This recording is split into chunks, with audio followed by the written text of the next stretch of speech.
What's up guys, Metalshop TV here. Today we are in Prague and this time I'm sitting here with guys from Seether. Hi. How are you doing? Good, how you doing, man? Doing well. Well, you are playing 2 shows in Czech Republic, which is really cool. Do you have time to see the beauties of our country, or is it only about shows and then move on to the next thing? Yeah, he's so elegant with the pinky out. We didn't really, we got in yesterday and we're all pretty tired, so we didn't get to do too much. Luckily last time we went to that bone church. Yeah. And we did a bit of sightseeing last time, so that was unbelievable. But oddly sexual experience. yeah, there's a lot of bone around. But I digress. I think I threw that one out there. You kind of flubbed it. But yeah, it's good to be back. You know, we're going to try come back a lot more.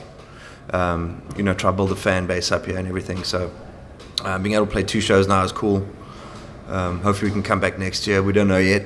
We don't know exactly what the plans are, but you know, if there's an opportunity, we'd like to jump on it. Yeah. Well, right now I would like to go through your record collection. Now I would like to know your opinion about your very own records, because I think time can change opinions about things. So let's start in 2002, your debut album, Disclaimer. With debut albums, it's always like it's either really easy to make or really hard to make. So what was your way? The producer was shit, so it took a long time. The guy would never show up. He would come into the studio on a Monday morning after we'd worked for the entire week and say, nope, do it again, because he owned the studio and made money off every day you were in the studio. So the first album took 3 months, which is ridiculous. And it doesn't sound like it took 3 months because, I mean, the last album we did in 16 days. The album before that we did in 15 days. It's like, it doesn't take more than 2-3 weeks to do an album. This guy dragged it out because he would walk in and say, look, scratch the whole thing, start from the beginning. I'm like, dude, if you had been here on Tuesday, you could have told us that on Monday night, the way we had done the whole of the Monday was wrong, you know what I mean? And really, was it wrong? Nobody knows, but horrible producer, just shitty human being in general. And you know, and now doesn't produce anymore because everyone caught on that he's a hack, you know what I mean? So yeah, the first one was brutal because we were also green. We came from South Africa, first time in the States, and we just believed everything anyone told us. We had no say, we had no opinions. So this guy just walked all over us, and he didn't know what the hell he was doing. He was a rich kid from LA whose mommy and daddy bought him a studio. Fuck, that doesn't make you a producer. It makes you a rich kid from LA who takes money from bands. You know. Anyway, sorry. Rant over. So maybe you've already answered it, but why did you decide to remake it to Disclaimer 2? What was the decision? Yeah, that was more of the record label's decision at the time. Yeah. And again, going back to, you know, being a baby band, you know, you have to kind of pick your fights, and you know, it was easy for them to bully us into doing stuff that we didn't necessarily want to do. They wanted us to do Broken with Amy Lee, which came after the first album was done, but they wanted to release it as a single, and I didn't want it to be on the first album because I thought the first album was done. It was a finished piece of work. So we have to do a new thing. But they wanted to rush it out, so the only compromise we had was we would redo, or we would add 9 other songs to the original album, or 8 other songs, whatever the hell it was. And then, you know, they decided, we decided we would call it Disclaimer 2 and make sure that it was known as, it was like a bonus release thing. Yeah. Instead of doing that, they discontinued the first barcode on the first album, so that just disappeared. So that was no longer, so then it was just, that label sucked. We went through a lot of turmoil with them, but we had no say in it. So, but there was at least a compromise we could come up with, because again, we didn't know what we were doing. We didn't know we had any say in anything. Especially with the previous owners of Wind Up Records, they would bulldoze us and bully us because they knew they could. So we did Disclaimer 2, and that's why. Because it's a kind of unusual decision to make, like one record twice. Well, and you talk about scumbag tactics. Bob Marley, who produced that sort of piece of music, also then just took it upon himself to play extra guitar parts on Disclaimer 2, to change a whole bunch of whatever he felt like. And then he came back and said, well, I need a guitarist credit on this. I was like, fuck yourself, because we didn't want you know what I mean? scum things like that, like scumbag shit like that. And that's. So I was just thinking about that the other day. How this guy still gets work is because he does this to every single band. He bullshits his way, and then he tries to get these credits as a songwriter or a musician on the albums, which is not what producers are supposed to do. Yet somehow he still gets jobs because nobody talks about it. The guy's a scumbag. Don't work with him. You heard it, Jeff, first. There we go. Simple as that. He also did Karma and Effect with us, and that was like, you know, we were in New York City. I might as well just jump to the next one, right? Because I just had some coffee and I feel fucking great. No, and then we did the next album with him, and it was a similar kind of thing where he drags his fucking feet. All he cared about is like, while he's having breakfast, he's like, hey, what are we having for lunch? And then while we're having lunch, it's like, hey, when is dinner time? And then maybe we'll squeeze some recording in between. At least he was okay with the album being a little bit heavier. But same thing there. He tried to get songwriter credit on those because I wrote songs in his studio. So suddenly now he wants to get a percentage of only the radio singles. It's like, again, scumbag move. So fool me twice, you know, shame on me, man. Shame on what? Who? Fool me once, shame on you. Fool me twice, shame on Shame me. on me. Yeah, there we go. Slap my Something hand. like that. So yeah, that was the whole experience there was kind of weird because we went to New York City and it was freezing cold, which it was kind of a nice change of scenery. And we worked at not the Hit Factory, but it was the studio's closed now. It was an old famous studio. Electric Lady? No, that was for Swiss Whisper. That's right. Anyway, so I like the sonics on that album. I like there's some songs I don't like on there, but we included them because we had a guitarist that was part of them. And you know, you don't really always think about, oh shit, this is going to last for a long time. I hope I like it forever, you know. But I think that Karma and Effect, it was a really huge album because the single Remedy received a heavy rotation even in Czech Republic. Actually, it was the song that got me into your band because it played in TV all the time. So I guess it's a great record. I really wish I could write a song like that again. I think that one still got the most. Do you consider it as your biggest album to date, or that one? Yeah.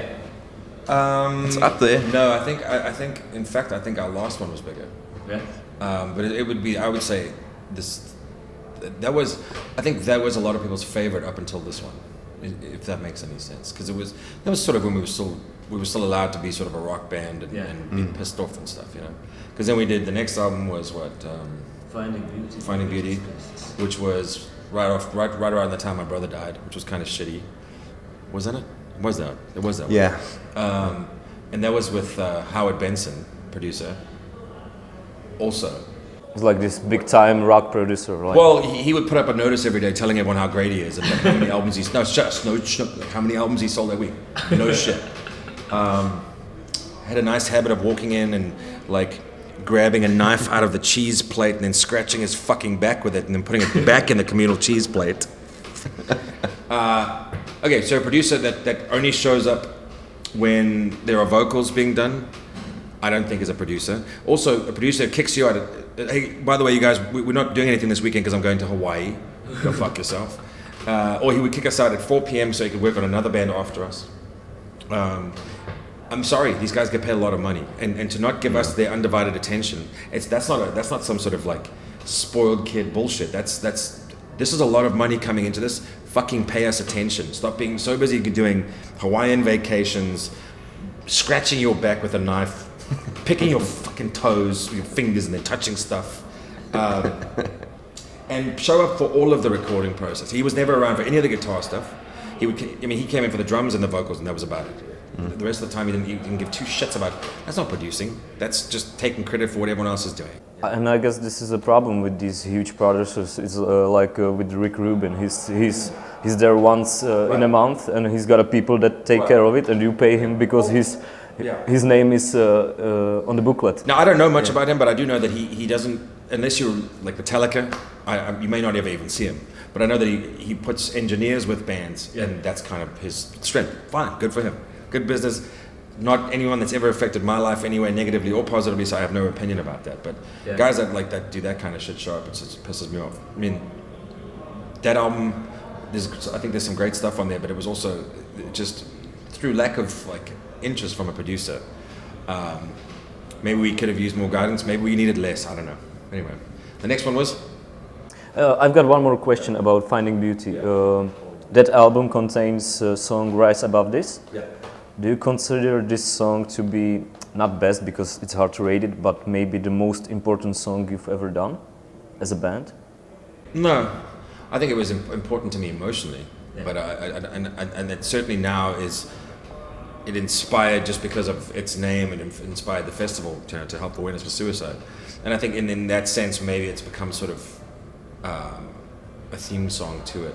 I don't know that that's the most important song we've done. I think maybe currently, it's quite a hot topic thing. Why I'm asking. Right? Yeah. Certainly one of the most important. How about that? I mean, I think every single, everything you do is important, but certainly that would be one of those, like Remedy's a song that's important. Rise Above This is important.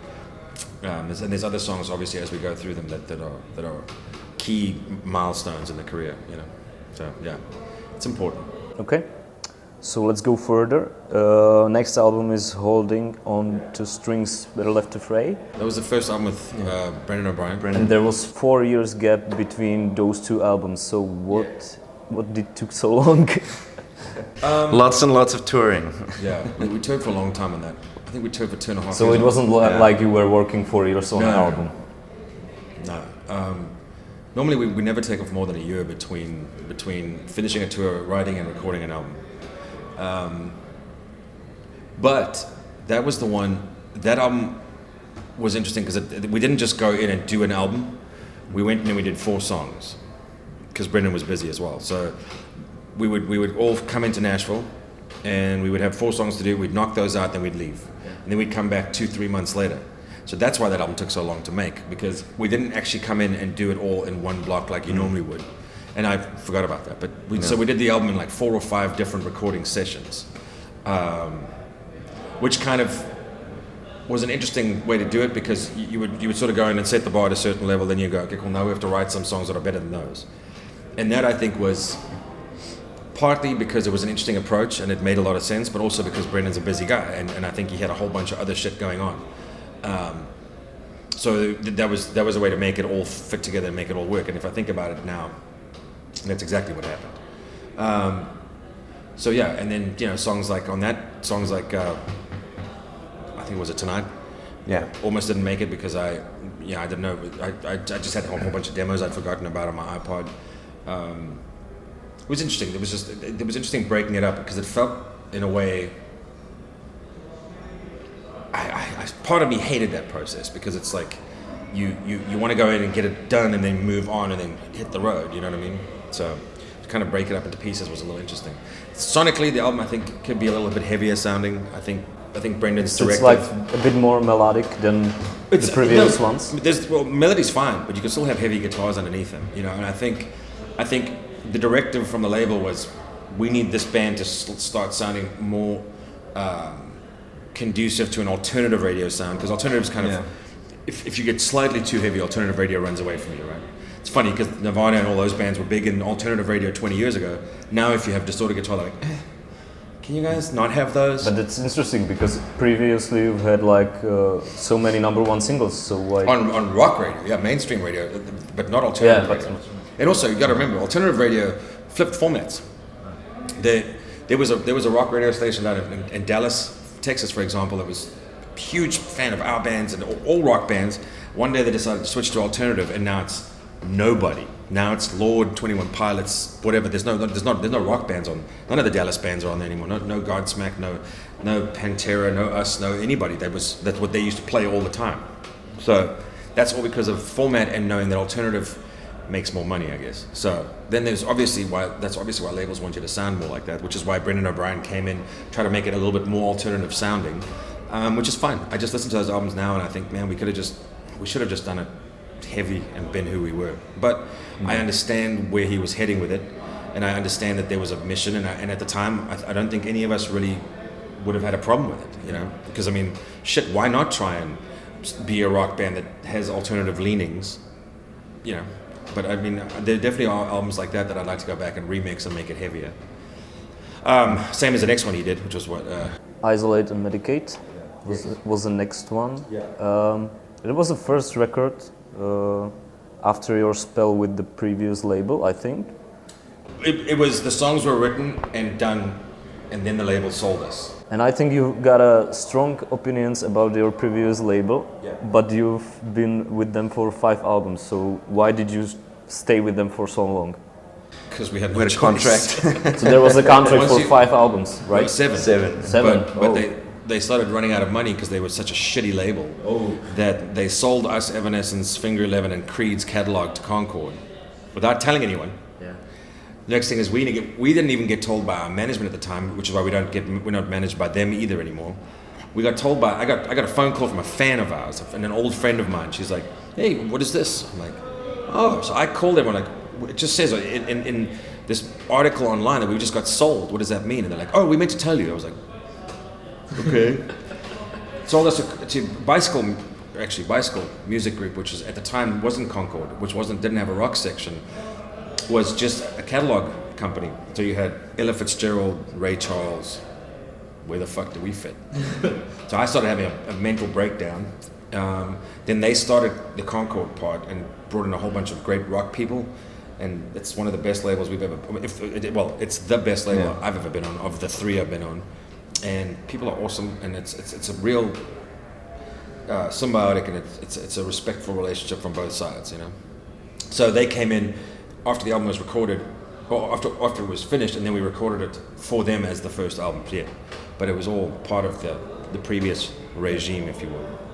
Really strange fashion to sign bands for like 7 albums. I still don't understand why. You know, that's how it used to work, man. It should be illegal, but that's how it, like the new deal we have with Concord is just 2 albums, which makes more sense. But yeah, that's because you sell your soul because you got. What are you gonna do? We're gonna say no and sit in South Africa and fucking try and make it there. Yeah. Yeah. Anyway, that album, same thing. You know, Brendan kind of came in, and I think the directive there was to try and make it again a little bit more accessible. I mean, I like a lot of the songs on there because there was a lot of different type of stuff on there. The lead single, Words as Weapons, was pretty successful as well. Yeah, the video sucked, but the song was cool. That was the only song he really changed. Like he didn't have a lot. Yeah. And I mean, I don't want to make it sound bad because Brendan, he's the real deal. Like he's a badass producer. He'll be there first thing in the morning. You know, he'll be there till we get done. And it's just work. Like he doesn't slack. He doesn't take days off. When he's there, he's working and busy. You know, so. I mean, we take some time off, but he wouldn't be like, okay, just finish this up, and I'm gonna go have lunch with my pal, and I'll be back and listen to what you did, kind of thing. So at least he's there, he's working, So that's appreciated. It's a good approach. Yeah. Yeah, I mean, and I think he was really instrumental on the first one that he did with us in telling the label to go fuck themselves, and that he believed in us as a band, right, and as songwriters. And I think this one as well. Although we did Words as Weapons before we went into the studio. When we went into the studio on that album, we had almost no songs written. But he had committed to getting us into the studio, say January 10th. And come December, we had 8 songs. So we all went to Oklahoma City, stayed in a hotel, and we wrote a bunch of songs there in a little shithole studio in a strip mall. And we came up with, I think, with another like 8 or 9 songs from that. And then we went into the studio and sort of finished them with him on that album. So that was... And even with that, we did that whole album in 15 days. With even going in and saying, okay, let's change some parts, let's write some other little, let's make these bridges slightly a bit more interesting or whatever. Sort of on the fly production stuff,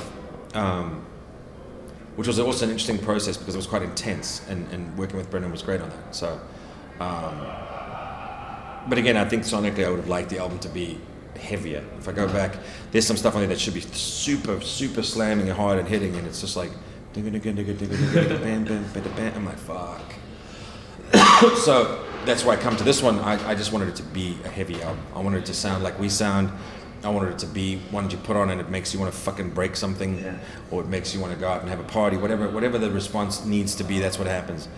And to not feel like, it was.